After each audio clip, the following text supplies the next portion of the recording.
What's up, you guys? It's Graham here. So I'm actually all the way in London, Ontario for the next week visiting family, and I got linked up with Jeff Wybo here.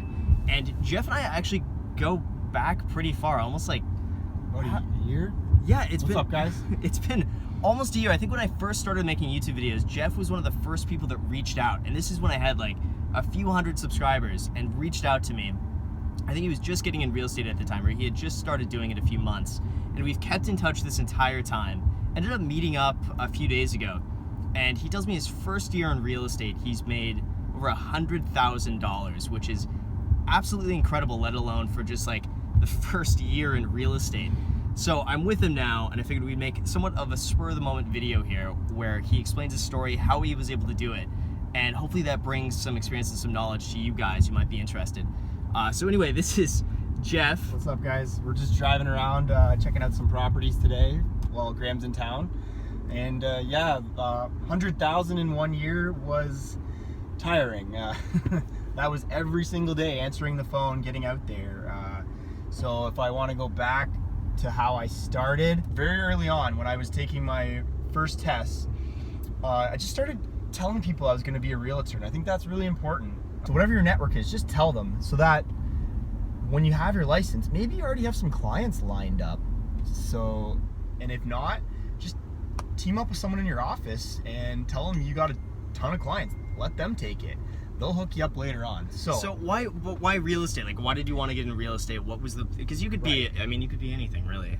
So I have a military background. In the military, you meet a few different type of people, and just like how we're hanging out now, same kind of finance type guys that are in the military, and like we wanted something bigger. And it was 2008, I read Rich Dad, Poor Dad. Because read that book, you guys, by the way. Read the book. First book, it's good. And that just changed my mindset, because the Canadian dream or the American dream of like, you're supposed to be going to school and doing everything that they talked about to make money and have a job, it just didn't seem fun to me. The military was fun because we were traveling all around the world. I kind of wanted, how can I recreate that in passive income kind of stuff? So then I started reading like Tim Ferriss. And Tim Ferriss is great. The 4-Hour Work Week is one of my favorite books. If you guys have not read that, read it. Yeah, so then these became like the Bibles. I don't want to be just there for my 7-day trip to Cuba or Mexico and then have to come back and work the 9 to 5. So real estate became that vehicle that could fund my travel. Basically, got home from a couple tours overseas, came home with a lot of money. Now, I originally wanted to buy a penthouse unit and have a BMW. But that was a fantasy that I kind of wanted, I thought I wanted. And then I looked at the numbers and I said, I can't recreate in a job buying these at the moment. They would cost $2,000-$3,000 a month in operating expenses. And there was no job in London, Ontario that I could get that could pay that. So despite, I didn't want to have to go back to Afghanistan or anything like that. So I went the opposite. I bought a triplex, so multifamily building, and I had no car downtown and lived in a basement. So love it. So I went from thinking I wanted this Playboy lifestyle condo, and to just getting a 2-bedroom apartment in the basement. Had 6 tenants above me paying my rent. They were university students, and then learning how to be a landlord. That's the way to do it too, is just to live like you make nothing. Is always living like a broke college kid, especially when you're in your 20s. That's the best time to do it, and nobody questions it. No. Like if you're living in the basement, having 6 tenants, and like living on the ground in a sleeping bag, people are just like, oh no, he's 20 something. Yeah, exactly. I remember getting in it, I plugged my BlackBerry into the wall and sat on the ground on the carpet, being like, oh, I guess I bought a house. And the thing is, that's okay in your 20s, but when you're like 40 years old, people just think you're weird. But when you're 20, it's like, nah, you're 20. It's cool. It was amazing. Yeah, like, the older you get, the less socially acceptable that becomes, and then you can't do it. My tenants were pretty much close to my age, and then so slowly I get a bit older, and then you can't do that. So then I had the triplex going, learned how to be a landlord, and learned the rules. And I was part of Real Estate Investment Network. It's a Canadian national landlords kind of group of realtors and investors, and I always, okay, now how do I get more capital? So anyways, I have a joint venture out in Calgary. That was my second property. I don't do anything.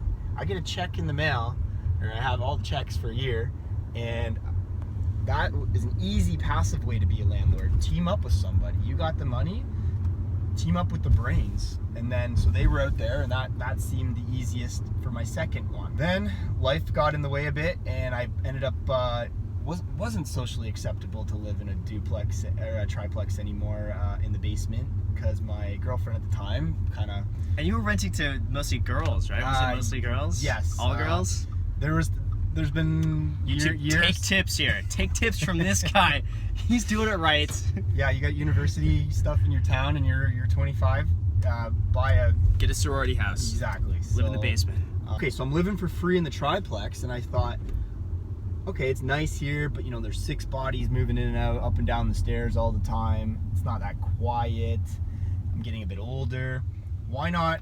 I can live for free in the triplex, but why not rent out my unit and buy another unit with another rental unit and live for free in another property? So I ended up buying a duplex. Ended up renting out the upstairs for a good dollar value. And Yeah. so now I'm living in the second property for free. Now I have 3 properties, but I really wasn't overly working. I only worked to get the mortgage or the loan for you guys. So Yeah. you need a job, so you need to show that income statement. So I literally Right. got a contract with the army so that I could buy the next duplex. The problem is I was doing all the cool stuff overseas and all that, and it's like, what do I want to do? Do I want an office job? And like, I was just trying to find out what I wanted in my life, really. Right. My now wife's saying you should be a realtor. Other people were telling me I should be a realtor. Life of the realtor, people are calling me. Yeah, if you need to get that, just let me know. I'm just sitting in front of 385 Ashland there, and just wondering what that place is worth. 200. 200 even, Yeah. and been on the market long. It's got 3 units in it. However, the city only sees it as a duplex. Oh, I see. Okay, You want to go look at it? I'm gonna have to get back to you about that. Well, you're right in front of it. I'm driving around. I could be there. Yeah, I'll be in touch. Okay, buddy. So a few suggestions with that call. I would have gotten his number for sure. So I always like asking, what is it that you're looking for? Find out if he's just literally in town, just driving by, just curious, bored, nothing to do, or if he's specifically looking for something like that and he's driving around different places on the market, trying to get an idea of what he's able to buy when he's ready, something like that. So about this, call him back and then say, by the way, I forgot to tell you, I might have a few other things on the market. What is it that you're looking for? Been forwarded No. to a voicemail service that has not been initialized, but Oh, No okay. voicemail. You know what? Send him a text. Yeah. Of course, it's the one time we call he doesn't pick. I hate when people they're on their phone right now. Yeah. Realtor tips. Realtor tips, right in the field. All right, so let's check out this one of his listings here. It is single family house, but it's actually a pretty potential flip. I'm listed at 330. Across the street, just sold for 455, I believe, and it's a gorgeous house. So London sees the potential here. It just needs a lot of work. You can ask for big bucks after you renovate. So, how did you get this listing? He got my name because I'm heavily involved in investor stuff. So then when he had to sell his London, Ontario property, the last one in his portfolio, he ended up just reaching out to me through word of mouth. So he called me and said, hey, I heard you're an investor realtor. Can you sell my property? I said, no problem. It's awesome, man. Right? So it started off with always being out to the social meetups and just meeting people. Remember I told everybody, tell everybody you're going to be a realtor. And then, okay, when you're brand new, you don't know how to do anything or write an offer or like strategize to get the house for the good price. But what you can do is pick up the phone and send anything that your clients ask for. Number one complaint, oh, I can't get a hold of my realtor. That was insane to me. Very early on, I was talking to some realtors thinking that a realtor, you must be the end all be all of knowledge base. And I started talking to them about rentals and this, and they're like, I don't know. So right away, I found a niche. Become the investment realtor. So I don't know what that is for you. Maybe it's commercial properties. Maybe for you, the high-end listings, right? That's what I originally wanted to do, but for me, the money was going to the investment properties because trying to sell the $1 million listing in year 1 to make the $100,000 sounds great, but you need crazy connections to make that happen. I didn't have that, but everybody loves HGTV and they want to buy properties and flip them and be a landlord and make passive income, and that's what I'm selling as a realtor. It's like, let's go to these properties, let's turn these into gorgeous properties, let's rent them out for top dollar, and then you will have passive income, and then you can travel with that. So maybe you can quit your 9 to 5. So that's why I picked up a lot of clients, literally selling that dream a bit. One of the things too is finding a niche. Mine has been leases, was like high-end That's leases, amazing. and then that like transfers to something else. Yeah. Jeff's was just investment real estate. Yeah. So you got to find a niche, and then when you find that niche, just completely run with it. Just like Graham's doing Craigslist a lot, triplex, Yeah. putting that in Toronto, which seems very cheap to a Toronto person. They'd call me, oh, I like that $200,000 triplex. They're like, oh, okay. And you get their information, and they say, oh, but I can go up to 1.8 million. And you're like, where in the residential yeah.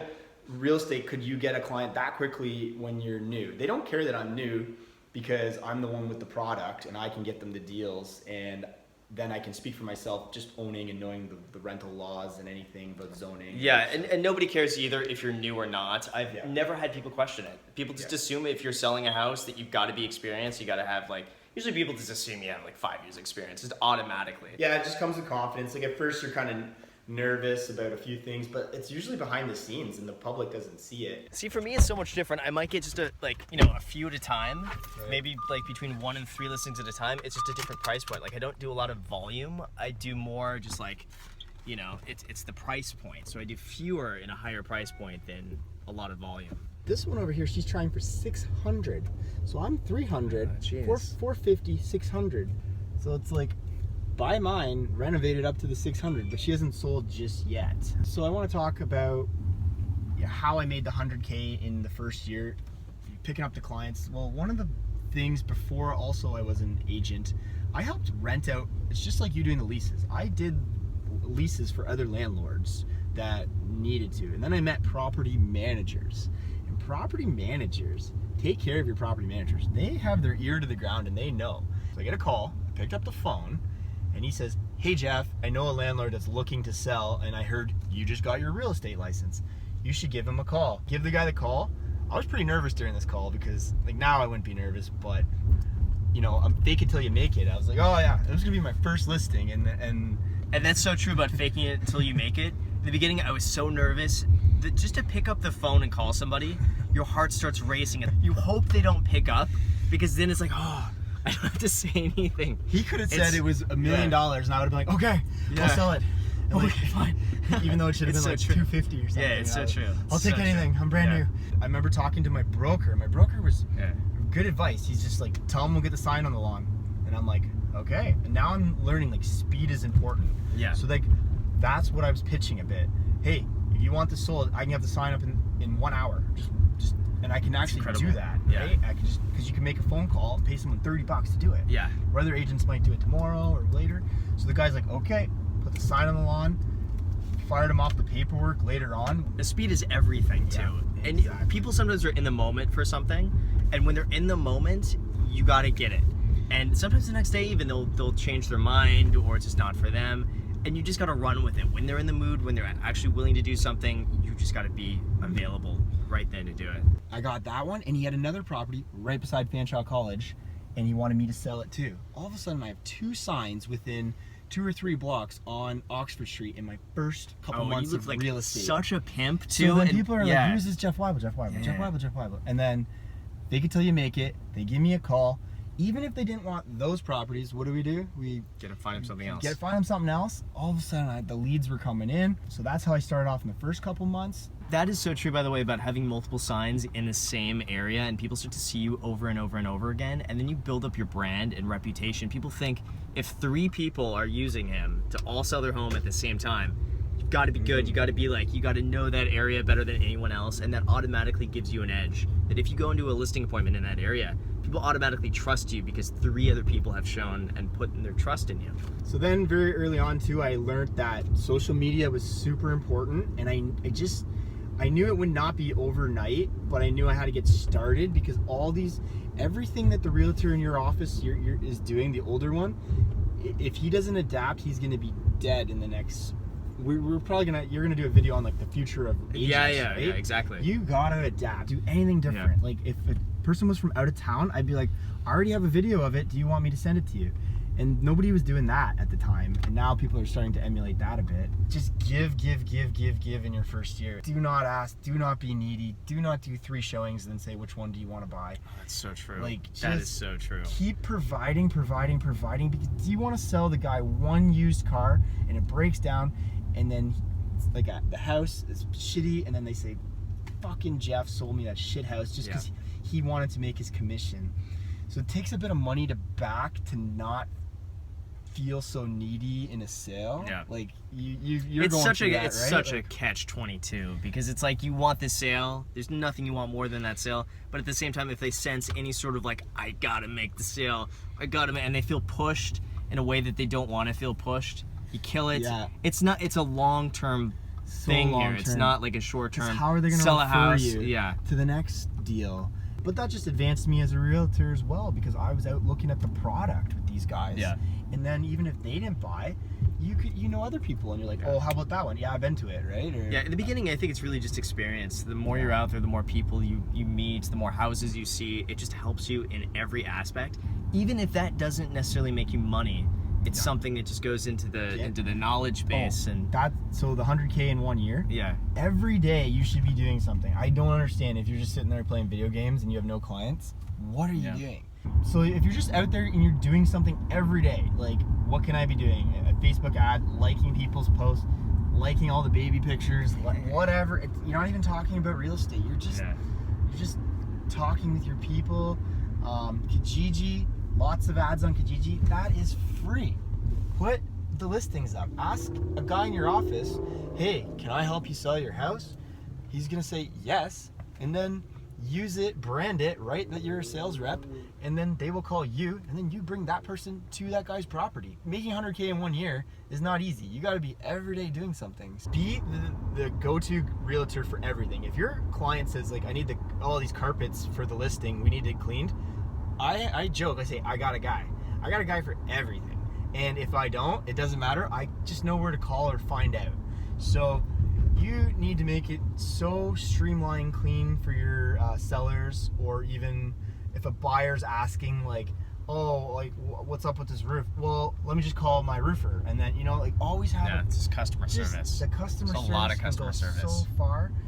And again, speed, like, sign on the lawn. I can get my photographer over there to take photos. I can get an inspection guy to do a pre-inspection or inspect. Like, just be that concierge service to your client, and then that's going to help you get more clients after that. I totally agree with that. So anyway, dude, that was amazing. Thank you so much for doing this video, and I really hope this is helpful for all of you guys watching, from somebody who's really just passed their first year and already killing it. I mean, I think it's incredible what he's done so far. So I'll link, if you guys want to add him on Instagram and follow what he's doing on social media and see what he's doing himself and what's working for him, I'll put his Instagram down below, so feel free to add him on there.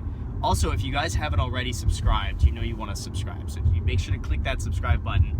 And you can also follow me on my Instagram and Snapchat if you guys want. I post there pretty much daily, so if you want to be a part of it there, you know how to. I'm just gonna put it over your face here.